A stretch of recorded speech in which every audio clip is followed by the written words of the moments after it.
আসসালামু আলাইকুম, সবাইকে স্বাগতম জানাচ্ছি আজকের আরেকটা নতুন ভিডিওতে। আমি ভিডিও করছিলাম ফেসবুক মার্কেটিংয়ের উপর। আজকের টপিকটা হচ্ছে অ্যাড অবজেক্টিভ নিয়ে।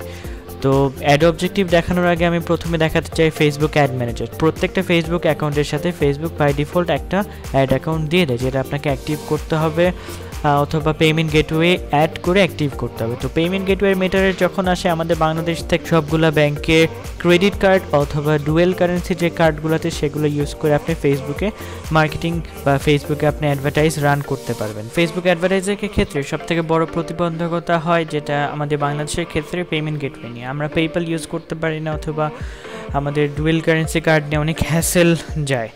তো আমি একটু ব্যাপারটা ক্লিয়ার করে দিই, অনেকের মধ্যে কনফিউশন থাকে আমি হয়তো বা আমার এটিএম কার্ড দিয়ে বা আমার ডেবিট কার্ড দিয়ে অ্যাডভার্টাইজ করতে পারবো। জিনিসটা এরকম না, আপনাকে ডুয়েল কারেন্সি কার্ড নিতেই হবে, যেটা হচ্ছে ডুয়েল কারেন্সি মানে দুইটা কারেন্সি থাকবে, অথবা ডলার কারেন্সি বা ইন্টারন্যাশনাল যে কোনো ধরনের কার্ড। বাংলাদেশি বিডিটি কার্ড দিয়ে, বাংলাদেশি বিডিটি অ্যামাউন্ট দিয়ে বা বিডিটি যে কোনো কার্ড দিয়ে আপনি হচ্ছে কখনোই ফেসবুকে কার্ড অ্যাড করতে পারবেন না এবং অ্যাডভার্টাইজও করতে পারবে না। এর জন্য আমি কিছু সাজেশন দিতে পারি, সেটা হচ্ছে যে আপনার যে কোনো ব্যাংকে ক্রেডিট কার্ডগুলি ইউজ করতে পারেন। মোস্ট অফ দ্য ক্রেডিট কার্ডগুলো ডুয়েল কারেন্সি হয় এবং কার্ড নেওয়ার পর আপনাকে অবশ্যই পাসপোর্ট থাকতে হবে এবং পাসপোর্ট দিয়ে আপনার কার্ডটাকে এন্ডোজমেন্ট করতে হবে। তারপর গিয়ে হচ্ছে আপনি ফেসবুকে মাধ্যমে অ্যাডভার্টাইজিং করতে পারবেন। এর জন্য এখন সবথেকে ইজিয়েস্ট ওয়ে হচ্ছে বা সবথেকে সহজ যে কার্ডটা আছে সেটা হচ্ছে ইবিএল এর অ্যাকোয়া কার্ড। আমি দেখাই, ইবিএল অ্যাকোয়া কার্ডটা আপনারা ইউজ করতে পারেন সেক্ষেত্রে। তো এটা আপনার জন্য অ্যাপ্রক্সিমেট 500 থেকে 600 টাকার মতো পড়ে যাবে 3 বছরের জন্য, এবং আপনি এটাকে প্রিপেইড কার্ড হিসেবে ব্যবহার করতে পারবেন। আপনার যখনই প্রয়োজন, ধরেন $100 লাগছে বা $500 লাগছে, এবং সেটা আপনি ব্যাংকে ডিপোজিট করে তারপর এখানে আপনি ইউজ করতে পারবেন। বাংলাদেশি ল হিসাবে আপনি একটা ট্রানজ্যাকশন $300 বেশি করতে পারবেন না। তো সেই ক্ষেত্রে আপনি ফেসবুকে মার্কেটিং করেন বা যে কোনো জায়গায় খরচ করেন, হোটেল বুকিং অথবা এয়ার টিকিট কাটা ব্যতীত আপনি অন্য কোনো পারপাসে একটা ট্রানজ্যাকশনে $300 বেশি খরচ করতে পারবেন। এবং বাংলাদেশে বর্তমান 2020 সালে ল অনুযায়ী ফেসবুকে মার্কেটিংয়ের ক্ষেত্রে প্রত্যেক ডলারের উপর আপনাকে 15% করে বাংলাদেশ গভর্নমেন্টকে ভ্যাট দিতে হবে। তার মানে আপনার ডলারের উপর $1 হোক আর $100 হোক, যতই ডলার হোক, আপনাকে 15% করে ভ্যাট দিতে হবে। সো আমি আসলে বেসিক্যালি প্রথমে ইনফরমেশন করে দিয়ে দিলাম যেগুলো হচ্ছে সবার মধ্যে কনফিউশন থাকে, এবং এই জিনিসগুলো আসলে সবাই খুব রিসার্চ করে অনেক কিছু খোঁজার পর পায়, এবং আমি নিজেও এই জিনিসগুলো যখন প্রথম শুরু করেছিলাম আমাকে অনেক কিছু খুঁজতে হয়েছিল। তো এখন শুরু করা যায় ফেসবুক অ্যাড অবজেক্টিভ নিয়ে। আপনি ফেসবুক অ্যাড সবারই বাই ডিফল্ট একটা করে অ্যাড অ্যাকাউন্ট থাকে, এবং আপনি ফেসবুকে চলে আসার পরে অ্যাড ম্যানেজার এখন ইন্টারফেস আছে, দেখা যায় ফিউচারে ফেসবুক ইন্টারফেস যদি চেঞ্জ হয় তখন অন্য ধরনের ইন্টারফেস চলে আসবে। যেহেতু আমি অনেকগুলো এজেন্সি নিয়ে কাজ করছি এবং অনেক অ্যাড অ্যাকাউন্ট নিয়ে কাজ করতে হয়, তাই আমার কাছে অনেকগুলো অ্যাড অ্যাকাউন্টের অ্যাক্সেস আছে। তো অ্যাড অ্যাকাউন্টটা নিয়ে আমি কাজ করব। তো এটা মূলত আমি প্রিভিয়াস আরও অনেক কিছু অ্যাড দিয়েছিলাম, সেগুলো হিস্ট্রি রয়ে গেছে। আজকে আমি নতুন করে অ্যাড দিব এখানে। তো আমি এখানে সব এক্সপেন্সেস, আমি আমার প্রিভিয়াস সব কিছু এখান থেকে চেক করতে পারবো। এবং এখান থেকে আমি আসলে অ্যাড অবজেক্টিভ নিয়ে কথা বলতে হলে প্রথমে আসতে হবে ক্রিয়েট অ্যাড থেকে, এবং আমি এখানে সবগুলো অবজেক্টিভ ফেসবুক দেখাবে। তো ক্রিয়েট অ্যাড থেকে চলে আসলে এখানে সবগুলো জিনিস ফেসবুক আপনাকে দেখাচ্ছে। তো এই অ্যাড অবজেক্টিভগুলো আমি একটা করে এক্সপ্লেন করবো এবং প্রত্যেকটা পারপাস বলবো। হয়তো ওই ভিডিওর লেন্থটা বড় হতে পারে, কিন্তু প্রত্যেকটা ইনফরমেশন আপনাকে জানা উচিত। কেন? কারণ হচ্ছে যে আপনি কোন বিজনেসটা নিয়ে কাজ করছেন, আপনার কোন অ্যাড অবজেক্টিভটা ইউজ করলে আপনার জন্য বেটার হবে, এবং সেটা আপনি এই ভিডিওর মাধ্যমে জানতে পারবেন। তো প্রথমে আসছি আমি ব্র্যান্ড অ্যাওয়ারনেস নিয়ে। তো আপনি যেমন নতুন একটা ব্র্যান্ড তৈরি করেছেন এবং আপনি ওটা চাচ্ছেন মানুষকে জানাতে আপনার আশেপাশের 1 কিলোমিটার 2 কিলোমিটার মাধ্যমে, ধরেন আপনি একটা শপ নিয়েছেন এবং আশেপাশের মানুষগুলোকে আপনি জানাবেন। তো ফেসবুক এই জিনিসটার জন্য আলাদা একটা অ্যাড অবজেক্টিভ দিয়ে দিয়েছে, তো সেটা হচ্ছে ব্র্যান্ড অ্যাওয়ারনেস। তো আপনি এখানে কিলোমিটার, ধরেন আপনি বলছেন একটা শপ নিয়েছেন, আশেপাশে আপনার 1.5 কিলোমিটার 2 কিলোমিটারের মধ্যে আপনি 2 মাইল হবে, ফেসবুকের ক্ষেত্রে কিলোমিটার হবে না। তো 2 মাইলের মধ্যে আপনি কাউকে টার্গেট করতে চাচ্ছেন বা ওই মানুষগুলোকে জানাতে চাচ্ছেন আপনি এখানে একটা শপ খুলেছেন অথবা রেস্টুরেন্ট খুলেছেন। তো this is the best objective আপনার এই কাজটার জন্য। তো এরপরে যে জিনিসটা থাকে সেটা হচ্ছে রিচ মানে হচ্ছে আপনাকে শুধু দেখাবে। রিচ মানে হচ্ছে আপনি যখন ফেসবুকে যে কোনো একটা ভিডিও দেখছেন বা অ্যাড দেখছেন স্পন্সর্ড, সেটাই হচ্ছে রিচ। আপনার কাছে ফেসবুক এই অ্যাডটাকে পৌঁছে দেবে শুধু। এই অবজেক্টিভের কাজটাই হবে শুধু আপনাকে অ্যাডগুলোকে দেখানো।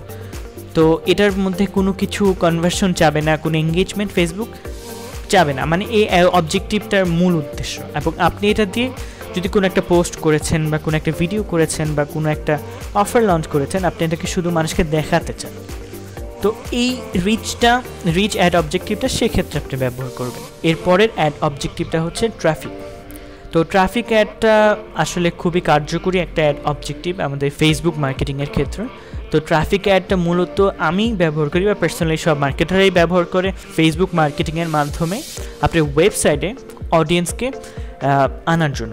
সাপোজ ধরেন আপনি একটা IELTS ফার্ম লঞ্চ করেছেন বা একটা IELTS ফার্ম চালাচ্ছেন, সেক্ষেত্রে আপনি চাচ্ছেন যে অডিয়েন্সগুলো আপনার পেজে আসুক বা অডিয়েন্সগুলো আপনার ওয়েবসাইটে আসুক। তো সেই ক্ষেত্রে মূলত ট্রাফিক অ্যাডগুলো বেশি কাজ করে, বা এটা মূলত লিঙ্ক ক্লিক, মানে আপনি কোনো একটা লিঙ্ক প্রমোট করতে চাচ্ছেন এবং আপনি চান অডিয়েন্সগুলো সেই লিঙ্কে ক্লিক করুন। তো এটার জন্য সবথেকে বেস্ট অবজেক্টিভ হচ্ছে ট্রাফিক অ্যাড। এরপরেরটা হচ্ছে এঙ্গেজমেন্টটাকেই আমরা মূলত বুস্ট পোস্ট বলি। যেমন ফেসবুক পেজের ক্ষেত্রে আমরা বুস্টটাকে বলি এভাবে।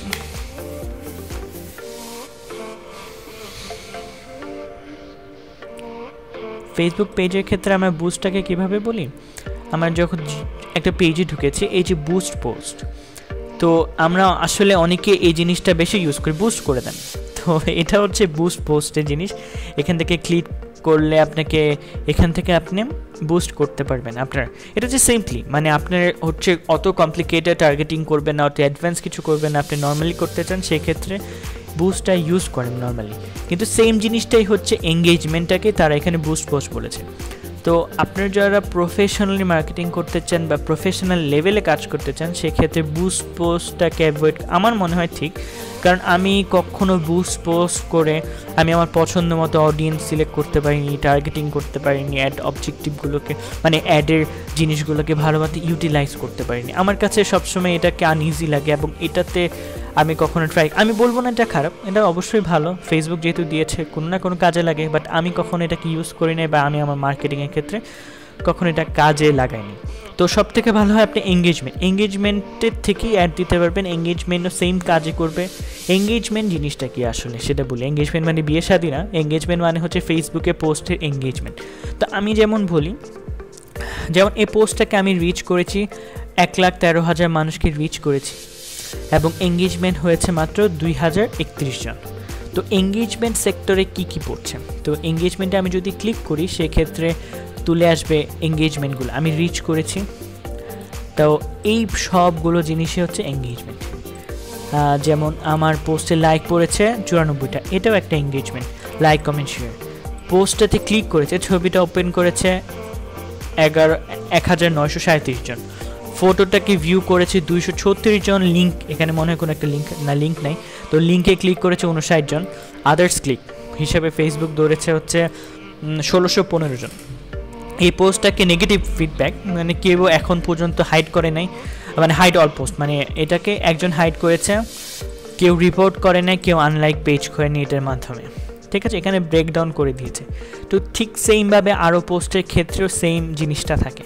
যেমন এগুলোতে আমি কোনো ফেসবুক অ্যাড চালাইনি, এগুলো হচ্ছে অর্গ্যানিকভাবে যা ছিল 3,887 জন এবং এঙ্গেজমেন্ট 119 জন, কিন্তু এখানে লাইক করেছে 51 জন। তার মানে বাকি এঙ্গেজমেন্টগুলো হয়েছে ছবির ভিতরে, ছবি অন করেছে, এগুলোর প্রতি ফেসবুকে বাকি এঙ্গেজমেন্টগুলো চলে গিয়েছে।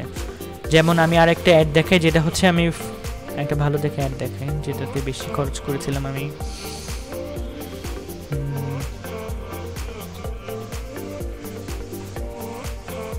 এটা দেখা, এটাতে যেমন আমি 76,000 রিচ করেছি এবং 18,000 এঙ্গেজমেন্ট হয়েছে।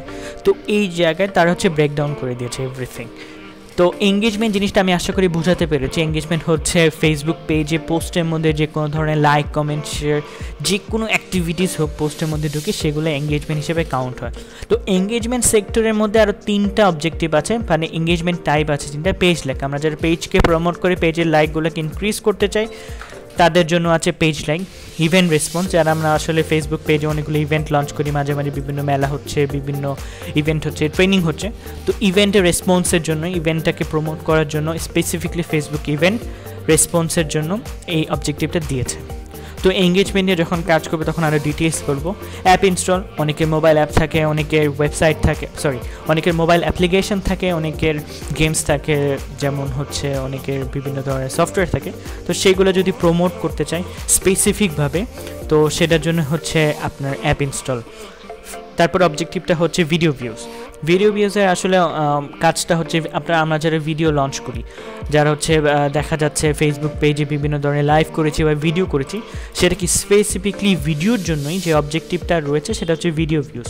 তো আমি এর মাধ্যমে আমার ভিডিও ভিউজ বাড়ানোর জন্য এটা ব্যবহার করতে পারবে। এবং আপনার যদি ভিডিও অ্যাডই হয় বা ভিডিও পোস্ট হয়, তো আমার মনে হয় এঙ্গেজমেন্টটা বাদ দিয়ে আপনি যদি ভিডিও ভিউজের অ্যাডটা দেন তাহলে একটু বেশি ভালো হবে।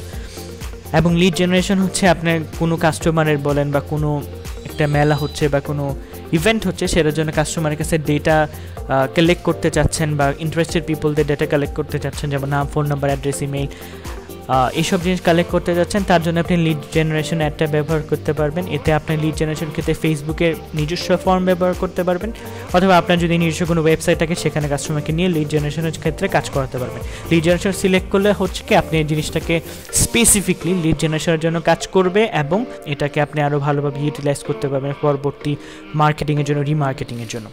এরপর অবজেক্টিভটা হচ্ছে মেসেজ। তো মেসেজ জিনিসটা হচ্ছে ফেসবুকে আমাদের প্রত্যেকটা পোস্টের নিচে দেখা যাচ্ছে মেসেজ থাকে, সেন্ড মেসেজ। তো আমরা যারা হচ্ছে শুধু মেসেজ কালেক্ট করতে চাই কাস্টমারদের কাছ থেকে, যাতে ইন্টারেস্টেড পিপল, যেমন আমি একটা অফার লঞ্চ করেছি, সাপোজ ধরুন এই অফারটা লঞ্চ করেছি, আমি চাচ্ছি এটার উপর খালি মেসেজ আসুক বা এই অ্যাডটাকে আমি মেসেজের জন্য চালাবো, মানুষের কাছে মেসেজ পাবো, ঠিক আছে, ইন্টারেস্টেড পিপল তৈরি করতে পারবো, অথবা রিমার্কেটিং করার জন্য মেসেজ নিব, মানুষের মেসেজ আসবে, তারপর আমি তাদেরকে রিমার্কেট করবো। এর জন্য অনেকে আসলে মেসেজ অ্যাডটা ইউজ করে। এটা এক একটা পারপাস হয়, আপনার মার্কেটিং স্ট্র্যাটেজির উপর ডিপেন্ড করে আপনি আসলে কোন অবজেক্টিভগুলো ব্যবহার করবেন। এরপর টপিকটা হচ্ছে কনভার্সন। তো কনভার্সন যেটা আমি আগেই বলেছিলাম আগের ভিডিওতে, সেটা হচ্ছে কনভার্সনটা হচ্ছে ই কমার্স রিলেটেড বিজনেস। আমার যেমন পিঙ্কিশ ভিডিওসে আসলে কোনো ওয়েবসাইট নাই তেমন কোনো, কারণ হচ্ছে বাংলাদেশের মানুষ, আমার যে প্রোডাক্ট লাইন, আসলে আমি বলবো না বাংলাদেশের সবার ক্ষেত্রে, আমার যে প্রোডাক্ট লাইন আসলে এইগুলা মানুষ ওয়েবসাইট থেকে কিনতে অভ্যস্ত না। আমি আসলে খুব কম দামে ব্যবসা করি, কাপড়ের ব্যবসা করি, তো দেখা যাচ্ছে মানুষ এগুলোতে তেমন একটা ইন্টারেস্ট হবে না বা ওয়েবসাইট থেকে কিনতে অভ্যস্ত নেয়। তো আমার অত ভালো যদি প্রোডাক্ট হতো, হাই রেঞ্জের প্রোডাক্ট হতো বা, তাহলে মানুষ হয়তো বা আমার ওয়েবসাইট থেকে কিনতো। তো দেখা যাচ্ছে যে কনভার্সনের কাজটা কি, কনভার্সনের কাজের আসলে বিস্তারিত যাদের ই কমার্স রিলেটেড বিজনেস বা website related business, website product related business, তারা হচ্ছে কনভার্সন অ্যাডটাকে ইউজ করতে পারে। তো সেই ক্ষেত্রে কনভার্সন দিয়ে আপনি কতগুলো ভাগে ভাগ করে নিতে পারবেন। যেমন কনভার্সনের ক্ষেত্রে থাকে add to cart, initial checkout, view content, তারপর হচ্ছে পারচেস। তো এইসব কন্টেন্টগুলো থাকে যেগুলো দিয়ে কেউ যদি অ্যাড টু কার্ট করে, সেই অডিয়েন্সগুলোকে আপনি আলাদা করে আবার তাদেরকে রিমার্কেট করতে পারবেন, রিটার্গেট করতে পারবেন, যাতে অ্যাড টু কার্ট থেকে তারা ইনিশিয়াল চেকআউটে যায় বা তারা পারচেস করে। যারা পারচেস করেছে তাদেরকে আপনি আবার নতুন প্রোডাক্টগুলো অ্যাড দিতে পারেন, ঠিক আছে। এই সব জিনিসগুলো যা কাজ করার জন্য ই কমার্স রিলেটেড যাদের ওয়েবসাইট আছে তাদের জন্যই মূলত হচ্ছে কনভার্সন অ্যাডটা বেশি কাজে লাগে। তো আমাদের ক্ষেত্রে আমরা যারা বুস্ট পোস্ট করে বিজনেস করি, আমাদের জন্য আসলে কনভার্সনের তেমন কোনো কাজ নেই। তো ফিউচারে যখন কখনো যদি আমার প্রোডাক্ট মানুষ আমার ওয়েবসাইট থেকে কিনে, তখন আমি হয়তো বা কনভার্সন অ্যাড ইউজ করবো। বাট ইন্টারন্যাশনাল লেভেলে যদি মার্কেটিং করেন, কনভার্সন অ্যাডের কোনো বিকল্পই নেই। বুস্ট পোস্টে আপনি কোনো প্রোডাক্ট সেল করতেই পারবেন না। তো ক্যাটালগ সেলটা হচ্ছে আপনার প্রোডাক্টের একটা ক্যাটালগ থাকে, ঠিক আছে, আপনি ফেসবুক পে শপের মধ্যে প্রোডাক্ট অ্যাড করতে পারবেন, ঠিক আছে। তো সেই ক্যাটালগুলো আপনি সেই ফেসবুক শপের যে ক্যাটাগরি থাকে সেই অনুযায়ী আপনি সেল করার জন্য ক্যাটালগ অ্যাডটা মূলত ব্যবহার করা হয়। এই জিনিসটা আমি তেমন ব্যবহার আমার প্রয়োজন পড়েনি, আমি আমার কোনো ক্লায়েন্টের জন্য এই জিনিসটা ব্যবহার করিনি, কারণ এটা আসলে ফেসবুক তাদের শপটাকে অতটা বেশি আপগ্রেড করতে পারে না, বা যেই সব জিনিসগুলো শপের দরকার এখন পর্যন্ত ওই জিনিসগুলো ফেসবুক আনতে পারেনি। তো যার কারণে এগুলো দিয়ে টার্গেট করে মার্কেট করে মানুষকে আসলে শেখানোটা অনেক কঠিন।